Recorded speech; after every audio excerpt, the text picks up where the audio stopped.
If you're pregnant, trying to conceive, or supporting your fertility journey, and you've heard the headlines linking Tylenol to autism, and you're worried about what it may mean for you, keep watching.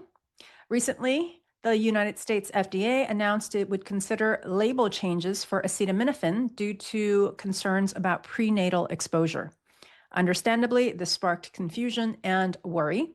So, as a holistic fertility mentor, I'm here to offer a grounded, research informed perspective, one that recognizes your body's innate wisdom and the emerging science that challenges the long held belief that Tylenol is risk free.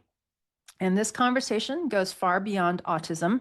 It touches your baby's future fertility, hormonal balance, and even your own liver health. You've probably heard of Tylenol, but did you know that acetaminophen, also called paracetamol in most countries, is found in more than 600 different medications? This includes cold and flu medicines like Dayquil, NyQuil, Theraflu, sleep aids and nighttime formulas like Tylenol PM or Excedrin PM, prescription pain relievers, combination products for migraines, allergies, and even menstrual cramps. So even if you're not taking Tylenol itself, you might still be ingesting acetaminophen, sometimes from multiple sources at once without even realizing it. This widespread hidden presence is one reason why it's the most common drug pregnant women take. But what concerns me is that your liver can only handle so much, and your developing baby's systems are even more vulnerable. When you combine different acetaminophen products, especially over days or weeks or even months, it can overwhelm both your system and cross the placenta to affect your baby's delicate development. Before we dive into the research, let's talk about something fundamental, since Tylenol is often used for reducing fever. Fever is your body's natural inflammatory response to infection. It's actually a sign that your immune system is working perfectly, creating an environment that's hostile to pathogens while enhancing your body's ability to heal. Not every fever needs to be suppressed immediately. When we automatically reach for acetaminophen at the first sign of a low-grade fever, which we'll define as under 100 degrees Fahrenheit or 38 degrees Celsius, we may actually be interfering with this natural healing process. Remember, both fever and pain are signals, not problems to silence immediately. Ask what your body needs before reaching for suppression. Your body holds ancient wisdom about how to protect and heal itself, and this is especially true during the important time of pregnancy and fertility preparation.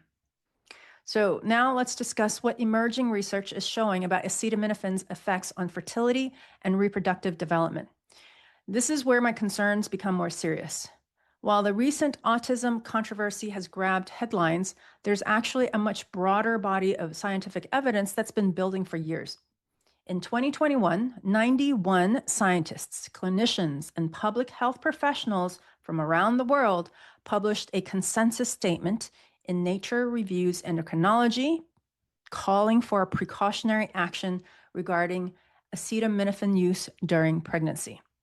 This consensus statement was based on a comprehensive review of both experimental and epidemiological literature spanning 25 years from 1995 to 2020. This wasn't about autism. This was about acetaminophen being recognized as an endocrine disruptor. This means it can interfere with the delicate hormone systems that are crucial for fertility, fetal development, and your baby's future reproductive health. Now, I want to be balanced here.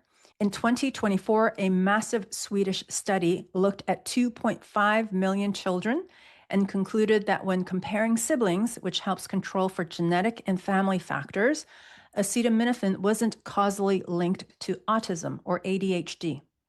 This was an important study that challenges some of the neurodevelopmental concerns. However, it did not examine reproductive health, hormone function, or fertility outcomes.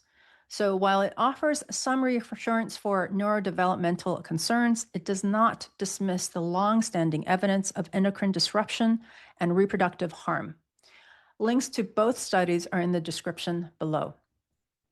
It's important to understand that much of the research on fertility and reproductive development comes from animal studies, and there's a critical reason for that. It would be completely unethical to deliberately expose pregnant women to potentially harmful substances to study their effects. So, researchers use carefully controlled animal studies to understand mechanisms and potential risks before they manifest in human populations. For female fertility and development, research shows that prenatal acetaminophen exposure can reduce the number of primordial follicles in developing ovaries. These are the eggs your daughter will have for her entire reproductive life. Studies in animals show this leads to premature ovarian insufficiency, irregular cycles, and reduced fertility that can extend into the next generation. One study found female mice exposed in utero were completely infertile by 10 months, an age when they should just be hitting their reproductive prime. For male reproductive development, acetaminophen exposure during pregnancy has been linked to reduced testosterone production in male fetuses. Long-term effects may include undescended testicles, reduced sperm count, and fertility problems in adulthood. There's a critical window, and the research suggests that there's a particularly sensitive window during the first trimester, especially weeks 8 to 14, when acetaminophen exposure may have the most significant impact on your baby's developing reproductive system. What deeply concerns me is that these reproductive effects may not show up until your child reaches puberty or tries to conceive themselves. We're potentially creating fertility challenges for the next generation, and this research has been available for years, long before the recent autism headlines. Before I share holistic alternatives, I want to speak directly to any woman watching this who may be feeling worried or guilty about acetaminophen use during pregnancy or while trying to conceive. Please take a deep breath. You're not broken. Your baby is not doomed. First, millions of healthy babies have been born to mothers who used acetaminophen during pregnancy. The research shows potential risks and associations, not certainties. Second, your body is incredibly resilient and wise. If you've used acetaminophen, your liver has been working to protect both of you and your baby. Trust in your body's intelligence. Third, chronic stress and guilt are more disruptive to your fertility and pregnancy than any one exposure. Please don't let this information create anxiety that disrupts your body's natural healing capacity. Fourth, if you're currently pregnant and have been using acetaminophen, focus on supporting your body's detoxification pathways now with gentle liver support, with milk thistle, dandelion root tea, adequate hydration, and reducing other toxic exposures. Most importantly, use this information as empowerment for future choices, not as a source of self-judgment about past decisions. You made the best choices you could with the information you had at the time, and that's all any of us can do. Your body wants to create healthy life. Trust that process, and let's move forward with wisdom, not worry. So, what do I recommend instead? As a holistic practitioner, I always believe in supporting your body's natural healing capacity first. For fever management, honor low-grade fevers under 101 degrees Fahrenheit or 38 degrees Celsius as your body's natural healing response. Use cooling compresses, rest, and hydration. Try herbal teas like elderflower or willow bark under practitioner guidance.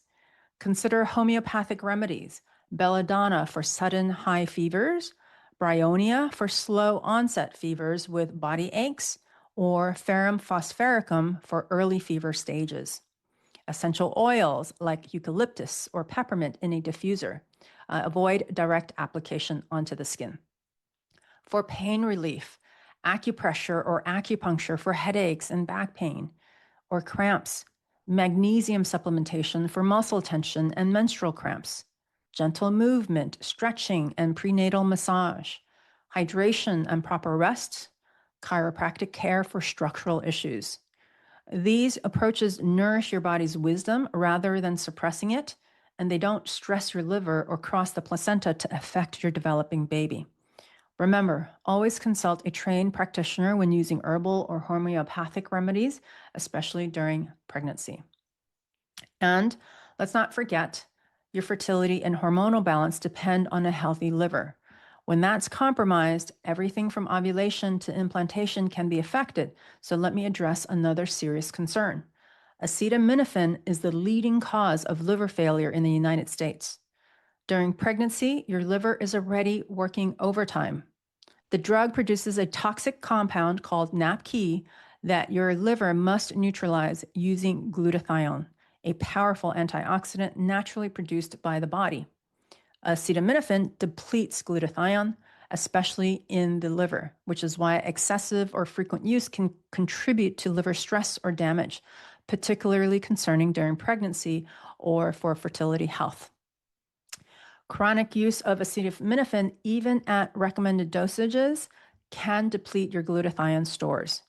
Because acetaminophen is hidden in so many products, as I previously mentioned, it's frighteningly easy to exceed safe limits. Someone might take Tylenol for a headache, a cold medicine for congestion, and a sleep aid, not knowing that they're tripling their acetaminophen intake. There are documented cases of pregnant women requiring liver transplants after taking what they thought were safe amounts over extended periods. This isn't about fear-mongering. This is about protecting the sacred vessel that's growing your baby. So here's my recommendation as someone who deeply honors the fertility journey. Avoid acetaminophen unless absolutely medically necessary for high fever, above 102 degrees or 39 degrees Celsius, or severe pain that natural methods can't address. Read every single label carefully. Check all medications for acetaminophen, APAP, or paracetamol. Use the lowest dose for the shortest possible time if you must use it. Prioritize holistic approaches first. Your body knows how to heal when given the right support. Work with practitioners trained in integrative medicine who understands both natural healing and when medical intervention is truly necessary. If you have used acetaminophen in the past, focus on gentle liver support moving forward, like milk thistle, L.Ac, adequate hydration, and reducing other toxic exposures. Avoid combination medications unless you are absolutely certain of their ingredients. Acetaminophen can appear under names like APAP or paracetamol. I've witnessed how women who minimize pharmaceutical exposures, regulate their nervous systems, and nourish their bodies with whole foods and holistic care tend to have healthier pregnancies, easier recoveries, and often more vibrant children. You have every right to question, to research, to say no, to choose what honors your body's wisdom over convenience or fear. This journey isn't about perfection. It's about presence. You don't need to eliminate every risk, but you do deserve full information and full trust in your intuition so you can make informed decisions for yourself, your future baby, and your family. I don't want to create fear. There are plenty of other people who do that just fine. I'm here to remind you that your body is wise beyond any study, any governmental agency, any media outlet. Your body already knows how to heal, protect, and create life. We just need to trust that wisdom and support it rather than automatically suppressing every symptom. Untreated high fever, chronic pain, and acetaminophen use carry risks. The difference is that natural approaches work with your body's intelligence, while medications often work against it. Remember, this is your fertility journey, your pregnancy, your baby. You are sovereign in your choices, and you deserve complete information to make decisions that align with your values and your body's needs. Trust your instincts. Listen to your body. Honor the sacred process of creating life. If this resonated with you, I invite you to download my Heart-Womb Fertility Checklist for women over 40. It includes holistic strategies for supporting hormone balance and nervous system regulation during your fertility journey. A link is in the description, and I'm sending you love, wisdom, and deep respect for your body's intelligence. Until next time.